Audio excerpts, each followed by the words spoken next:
The website of sanctioned cryptocurrency mixer Tornado Cash has gone offline, reportedly after talks within the community about including its governance layer as a signatory to its Treasury's multi-signature wallets that handle about $21 million. The cause for the Decentralized Autonomous Organization or DAO going dark is yet to be determined, but it followed certain actions carried out by authorities and private entities after the US hit Tornado Cash with sanctions due to allegations of assisting hackers, including North Korea, with laundering money.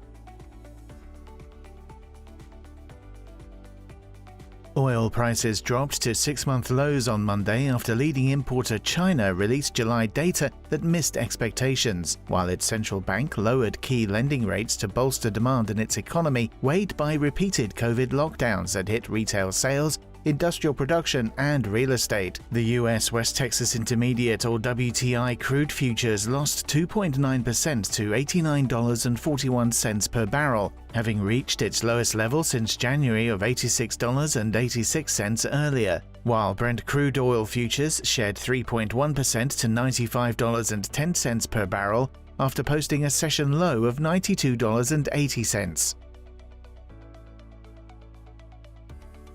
Concerns about a recession in the US economy abated on Tuesday, as Walmart Inc. and Home Depot saw strong consumer spending in their respective second quarter, despite rising food and fuel prices continuing to keep their customers wary of pulling money out of their pockets. Walmart's net income for the quarter climbed to $5.15 billion, or $1.88 per share, and its overall revenue was up 8.4% to $152.86 billion,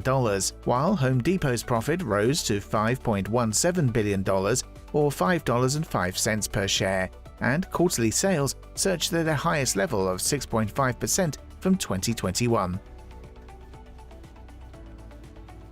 The UK's inflation surged to a new 40-year high in July, pushing the 2-year gilt yield to its highest since November 2008 of 2.41% on Wednesday, as higher food and fuel costs kept the country's tight squeeze on households. The British Consumer Price Index, or CPI, increased 10.1% in the previous month, its highest level since February 1982, and higher than the 9.4% annual rate reached in June, while the core CPI, that excludes energy and food prices, was up from June's 5.8% to 6.2% in the same period. Asian currencies were mainly in the red on Thursday as investors tried to make sense of the vague signals from the Federal Reserve regarding its rate hike plans, while the Chinese yuan dropped and increasing concerns over a slowdown in the country's property sector. The yuan lost 0.2% to 6.79 and was at risk of a 3-month low as market players grew worried about a recession in the world's second-largest economy, while minutes of the Fed's July meeting had the Indian rupee falling 0.3%, the South Korean won losing 0.5%, and the Japanese yen trading at 135.31.